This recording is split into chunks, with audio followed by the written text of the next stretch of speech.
Esta es la secta de Cristo Lisbeth, que dice que Cristo es una mujer.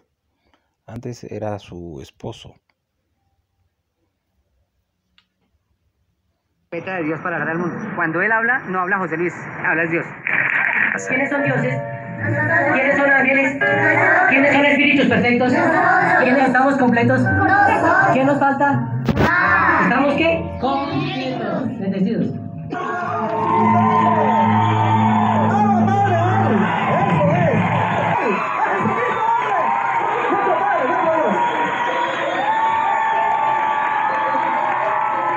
Yo soy Jesucristo, Jesucristo hombre. José Luis de Jesús es mi prioridad número uno. O sea, después de él no hay nada, no está ni mi trabajo, ni mis amigos, absolutamente nada.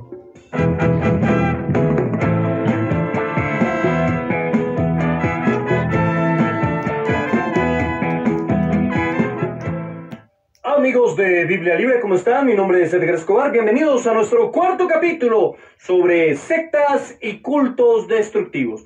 Hoy vamos a ver la historia de una de las sectas más conocidas en Latinoamérica, con un nombre bastante excéntrico y particular, y que nos deja una tremenda lección de lo que no debe pasar en medio de la religiosidad y las creencias y la fe de nuestros pueblos. Hoy vamos a hablar de Creciendo en Gracia. ¿Qué pasó con Creciendo en Gracia y con su líder, José Luis de Jesús Miranda? Vamos a ver un poquito de quién fue José Luis de Jesús Miranda. Esta es la historia de José Luis de Jesús Miranda, a quien llamaremos el tipo este. El tipo este nació en Ponce, Puerto Rico, el 22 de abril de 1946. Fue un predicador religioso y empresario puertorriqueño radicado en Miami. Era conocido con el alias de apóstol, doctor, papa, Dios y principalmente Jesucristo hombre, papi y el tipo este. De Jesús se crió en la pobreza de las calles de Ponce, Puerto Rico. Hijo de Antonio de Jesús y Ana Luisa Miranda, afirmó que durante su adolescencia se convirtió en adicto a la heroína y a los 14 años estuvo en varias ocasiones preso por robo. En su juventud probó diferentes religiones: catolicismo, testigos de Jehová, adventismo y finalmente pentecostalismo. En 1986 fundó su propia iglesia en Puerto Rico, llamada Creciendo en Gracia. Aunque años más tarde trasladó su sede a Miami. En 2007, The Dallas Morning News afirmó que el tipo este predicaba a seguidores en unos 35 países, principalmente en América Latina, y cuenta con 287 programas de radio en una red de televisión en español de 24 horas. Dijo tener 2 millones de seguidores en 30 países, aunque pues nadie realmente los ha contado. En Honduras, Guatemala y El Salvador fue declarado como persona no grata.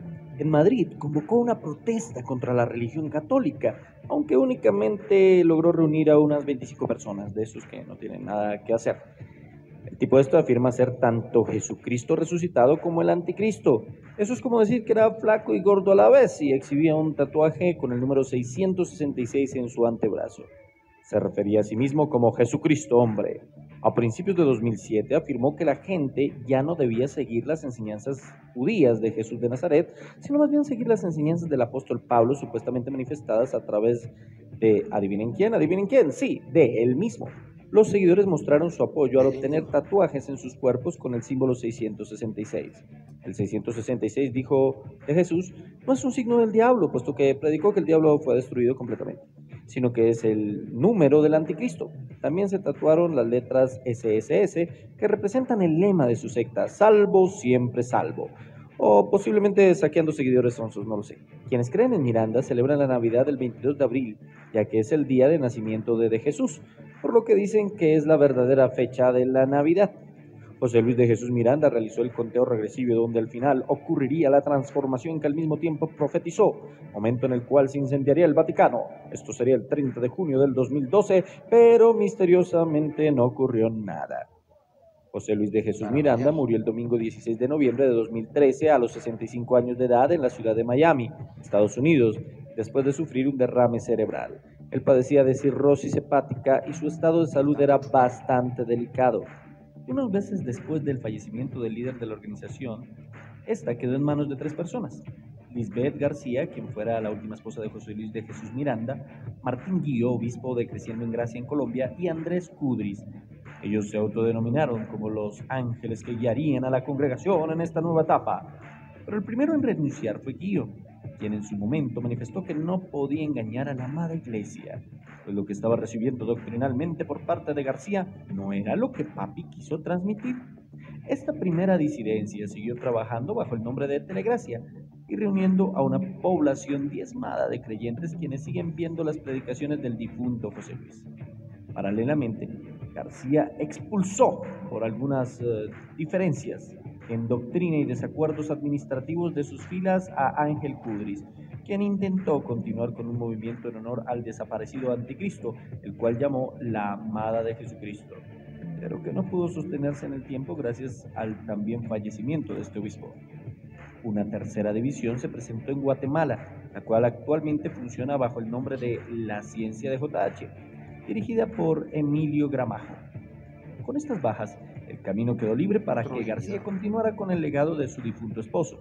Así las cosas, el ministerio cambió de nombre y ahora se conoce como Rey Salem, quienes realizan proselitismo activo bajo la frase «Cristo es una mujer».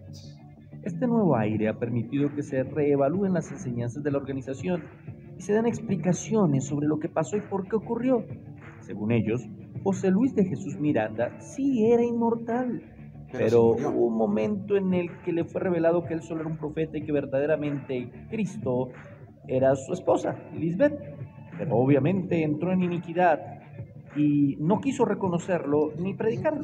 Entonces él se soltó de la vid verdadera, negando la divinidad de Lisbeth. Por eso entró en maldición, perdió la inmortalidad y se llevó una enfermedad terminal como consecuencia de su rebeldía. Según se enseñan las diferentes sedes que congregan a los seguidores de esta organización, la primera encarnación de Jesús fue María Magdalena y la segunda Melquisedec Lisbeth, pues Cristo siempre ha sido mujer. El nombre de Jesús es solo una referencia a ella, pues los judíos eran machistas. Además, Roma manipuló la Biblia, ya que ellos jamás aceptarían a una mujer como salvadora. Pero ahora sí se ha revelado la verdad y la luz ha vencido las tinieblas. Una de las peores sectas, una de las peores doctrinas, con un hombre carismático, pero con un problema psicológico gravísimo, que se cree Cristo y el anticristo, que se hace llamar a sí mismo Dios, Papi Dios, Papito Dios, le dicen a él, Jesucristo hombre, una cantidad de cosas le decían, y se hizo querer, admirar, y tuvo miles de seguidores en Colombia, mi país y en el resto del mundo. Así que vamos a examinar un poco apologéticamente esta doctrina. Lo primero que podemos decir, y que aplica no solamente para Creciendo en Gracia, sino prácticamente para todas las doctrinas de este tipo, es que la Escritura no es de interpretación privada. ¿A qué me refiero con esto y a qué se refiere la Escritura con eso? De que no puedo decir yo que yo tengo la revelación, la interpretación y la iluminación exclusiva de la Escritura. Vamos a mirar 5 cosas en las que Creciendo en Gracia y otras denominaciones similares que hoy existen, como Rey de Salem o como TV Gracia, etcétera, interpretan absolutamente mal, y vamos a hacerlo apologéticamente. Número 1, lo primero que podemos decir definitivamente es que hubo un error en la interpretación de José Luis de Jesús Miranda cuando dijo que el verdadero evangelio venía por Pablo, que Pablo predicaba la circuncisión y Pedro la incircuncisión, así que eran una especie de 2 evangelios diferentes que predicaron ellos, pero que el verdadero lo predicó Pablo. Él se fundamenta en este texto bíblico, Timoteo 1:16, para que Jesucristo mostrase en mí el primero de toda su clemencia. Dice, ahí está. Pablo fue el primero en predicar el evangelio real, el evangelio de la gracia. Pero eso no es lo que Pablo está diciendo ahí. Si usted mira el contexto completo de este pasaje bíblico, encontrará que realmente lo que él está diciendo es que él fue el primero con el cual Dios tuvo esa misericordia, esa clemencia. Él de hecho se consideraba a sí mismo como el peor, el más pequeño de los apóstoles. El último, casi abortivo de los apóstoles fue él, Pablo. Él no se consideraba que tenía un evangelio especial, o él no se consideraba como el predicador de la gracia. Él se consideraba simplemente como el último, el inmerecido, aquel que no merecía ser apóstol porque había perseguido a los cristianos, pero que Dios en su infinita sabiduría y misericordia le tuvo para ser predicador de su palabra. Usan Gálatas 2:7 para decir que Pablo predicó el evangelio de la incircuncisión y Pedro el de la circuncisión. Sí, eso dice ahí, pero no está hablando de 2 evangelios diferentes. Está hablando de que la misión de Pedro y los discípulos era predicar a los judíos, mientras la misión de él y Bernabé específicamente fue ir a los gentiles. Si usted mira el resto de Gálatas, encontrará que no hay una discrepancia real, total o de fondo entre Pablo y Pedro, aunque en Gálatas Pablo le llama la atención a Pedro porque era digno de condenar que él, aún creyendo que el evangelio era también para los griegos y para los gentiles en general, pues comiera al lado de los judíos y no de los gentiles. En eso le llama la atención, pero no quiere decir que fueran enemigos o que estuvieran predicando dos evangelios diferentes. No, Pablo de hecho habla muy bien de Pedro ahí en la carta a los Gálatas y de los apóstoles y los llama columnas de la iglesia. Así que no está diciendo Pablo que él está predicando un evangelio y que los demás predican otros. Es que es muy fácil hacer como hizo José Luis de Jesús Miranda, decir que solamente las cartas de Pablo son la palabra de Dios y las otras cartas, la de Santiago, la de Pedro y de eso, no, porque eso es evangelio de la circuncisión. Ah, no, si le quitamos la mitad a la Biblia, pues así podemos inventar cualquier secta, quitémosle los pedazos que no nos convienen. No. Así que no podemos quitar unos y poner otros a nuestra conveniencia, sobre todo cuando se trata del Nuevo Testamento, que es nuestra regla de fe y doctrina. El Nuevo Testamento es absolutamente la base de la creencia cristiana. El Antiguo se tiene que interpretar a la luz del Nuevo. Pero José Luis cogía e interpretaba como se le venía en gana. Ay, José Luis. Ah, verdad, ya se murió. 2. José Luis de Jesús Miranda y sus seguidores han predicado que los seres humanos preexistimos. No solo él ha predicado eso, ojo, hay varios que lo han predicado. Que los seres humanos éramos ángeles y que nos volvemos seres humanos y que cuando morimos volvemos a ser ángeles. ¡Ay, qué bonito! Preexistimos. Y usan algunos textos para justificarse. Salmos 82:6. Yo dije, vosotros sois dioses. Hebreos 12:9, donde dice que Dios es el Padre de los espíritus. Y Jeremías 1:5. Antes que te formase en el vientre te conocí, y antes que nacieses, te santifiqué. Entonces usan esos textos para decir, nosotros somos una especie de dioses pequeñitos. Eso era lo que descreía José de Jesús Miranda. Claro, él era el dios grandote, a José Luis, y entonces nosotros nos vamos a constituir en dioses. Algunos lo han transformado, es la misma doctrina, Jehová Juniors. Es la misma o el mismo engaño de Satanás en el jardín de Edén, con Adán y Eva. Ustedes comen de esto y serán como Dios. Es la misma promesa, volvernos como Dios. Pero una cosa es Dios, el Dios de gloria, el único Dios verdadero, y otra cosa es creer que nosotros nos podemos convertir en una especie de pequeños dioses. Salmo 82:6 usa la palabra Elohim cuando dice vosotros sois dioses. Esa palabra no solamente se utiliza cuando se refiere a Dios, sino también se usa cuando se refiere a los jueces, y en varios textos bíblicos de otras partes podemos comprobarlo. Así que lo que está diciendo es que ustedes tienen la capacidad de Dios de juzgar. Nosotros los seres humanos somos capaces de sacar juicios de valor. Esa es una virtud de la naturaleza divina que nosotros compartimos con Dios. Nosotros tenemos la capacidad de sacar juicios de valor sobre diferentes cosas, decidir qué es bueno y qué es malo. Somos jueces. Nosotros, inclusive dice la misma escritura, juzgaremos a los ángeles. Así que lo que está diciendo ahí la Biblia no es que vayamos a ser dioses, sino que somos y tenemos la capacidad, uno de los atributos naturales de Dios, que es la capacidad de juzgar. Dicen, utilizando mal el texto, que Dios es el Padre de los espíritus, entonces nosotros somos un espíritus como el Espíritu de Dios. Ahí lo único que está diciendo en ese texto es básicamente que Dios creó todo ser espiritual. No más, ¿para qué se complican? ¿Por qué le buscan interpretaciones rebuscadas? Cuando dice te conocí desde antes del vientre de tu madre, no quiere decir que ya existiera desde antes del vientre de su mamá. Recordemos que Dios no tiene tiempo. Dios ya conoce todos los que van a nacer, nacieron y nacerán. Es decir, el Señor conoce todo. Obvio, te conozco antes de que estuvieras en el vientre de tu madre. No significa entonces que preexistía el alma, sino que Dios lo sabe todo. Dios conoce a todos desde antes. Él está por encima del tiempo y del espacio. Él es más grande que el tiempo, el espacio y el universo. Por lo tanto, para Él no hay un ayer ni un mañana. Todo es un eterno presente. Todo es hoy y ahora. Él es el yo soy, no el yo seré ni el yo fui. El eterno yo soy, el eterno presente. ¡Uah! Me emocioné con eso. Zacarías 12:1. Forma el espíritu del hombre dentro de él. Así que no preexistimos. Dios forma el espíritu nuestro en el momento en el que hay vida. En primer lugar, él creía que Adán era Satanás. Esto es un pensamiento gnóstico, esto es una doctrina gnóstica, que ve al cuerpo como algo sucio y malo y al espíritu como algo bueno. Entonces, él cree que la rebelión, o creía que la rebelión de Satanás en el cielo, esa rebelión no era pecaminosa, porque no estaba en cuerpo. Así que para que Satanás pecara tenía que volverse un ser humano y se volvió Adán. Entonces, para justificar esto, él usa Isaías 14 y Ezequiel 28.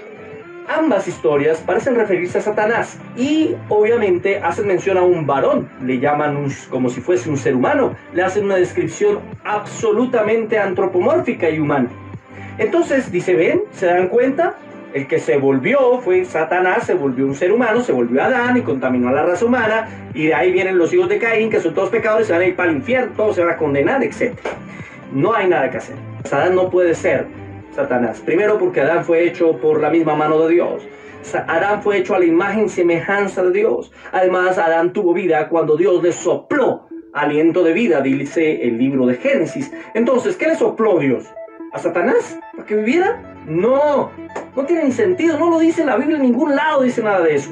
Ahora, Ezequiel 28 y Isaías 14 están hablando de dos cosas diferentes. Isaías 14 habla del rey de Babilonia y su profetizada caída, y Ezequiel 28 habla del rey de Tiro y su profetizada caída. Ahora, hay una analogía entre el rey de Babilonia y el rey de Tiro y Satanás. Una analogía que parece evidente para algunos teóricos. Otros no la ven, otros dicen no, eso no habla de Satanás. Pero algunos otros dicen sí, ahí hay una analogía entre el rey de Babilonia y el rey de Tiro y lo que fue la rebelión de Satanás o la rebelión de Luzbel. Entonces, ve la analogía, pero no quiere decir que esté hablando literalmente de Satanás. El diablo, según los de Creciendo en Gracia y los de Rey Salem y toda esta gente, creen que fue absolutamente destruido. Ya no existe el diablo. Y que tampoco existe el pecado. Si no existe el pecado, ¡ah! Hagamos fiesta, podemos hacer lo que queramos. No existe el pecado, por favor. Así que por cuanto los hijos participaron de la carne y sangre, él también participó de lo mismo para destruir por medio de la muerte al que tenía el imperio de la muerte. Y esto es al diablo. Catargeo, la palabra griega para destruir, no solamente significa destrucción, realmente significa inutilizar, hacer inútil. Pero el diablo sigue existiendo. Ahora, ¿cómo sabemos que sigue existiendo entonces el diablo? Porque la Biblia lo dice. Apocalipsis 20:10, el diablo que los engañaba fue lanzado en el lago de fuego y azufre, donde estaban la bestia y el falso profeta, y serán atormentados día y noche por los siglos de los siglos. Está hablando a futuro, Apocalipsis. Primera de Pedro 5:8, usted sobrios y velad porque vuestro adversario, el diablo, anda como un león rugiente buscando a quien devorar. Cuarto, la doctrina de las dos simientes. Eso no solamente lo predica José Luis de Jesús Miranda, lo predicaba, sino también William Branham y los branhamitas, y inclusive algunas iglesias que uno diría son más o menos de buena doctrina, tienen una doctrina bonita, pero usted se da cuenta que creen en esto, en la doctrina de la simiente o de las dos simientes.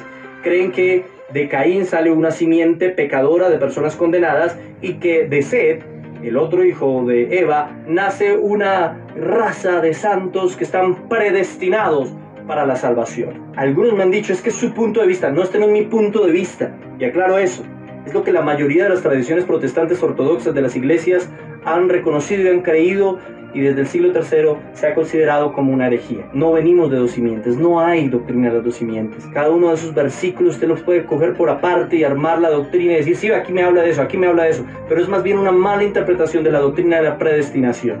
Él se autoproclamó Cristo, ahora Lisbeth se autoproclama Cristo. Señores, si usted está creciendo en Gracia o Rey Salem o alguna de esas denominaciones que salieron de esa secta perjudicial y destructiva, déjeme decirle, lea Mateo 24 y se da cuenta qué es lo que pasa con aquellos que se autodenominan que son Cristo. Y ahora esta mujer hace esa propaganda Cristo Lisbeth con su saludito ahí, hombre. No nos pongamos serios. Cristo hubo uno, y cuando Él regrese, todo el mundo se va a dar cuenta que es Él, porque todo ojo lo verá y toda lengua confesará que Jesucristo es el Señor. No hay un elegido, no hay un gran profeta, no hay un gran siervo, hay un gran Dios que está dispuesto a acogernos a todos aquellos que queremos buscarle, buscar su presencia y buscar su iluminación diaria. Yo por eso acá no le hago proselitismo a ninguna religión. Ustedes se han dado cuenta, los que han visto mis videos, no hago proselitismo a ninguna en particular. No quiere decir que no pertenezca. Y a los que me han preguntado, sí, soy protestante, hace más de 25 años tengo ministerio, pero no le estoy haciendo campaña a ninguna iglesia. Podría hacerlo, pero no lo hago, no me interesa, porque me interesa más que usted se acerque a la Biblia, a la palabra de Dios, no que vaya a una iglesia en particular, que el Señor le guíe a una iglesia de sana doctrina. Eso sí me interesa. Gracias por habernos acompañado en el día de hoy aquí en Biblia Libre. Y escúcheme muy bien, si usted quiere contactarnos para oración, para consejería, para preguntas,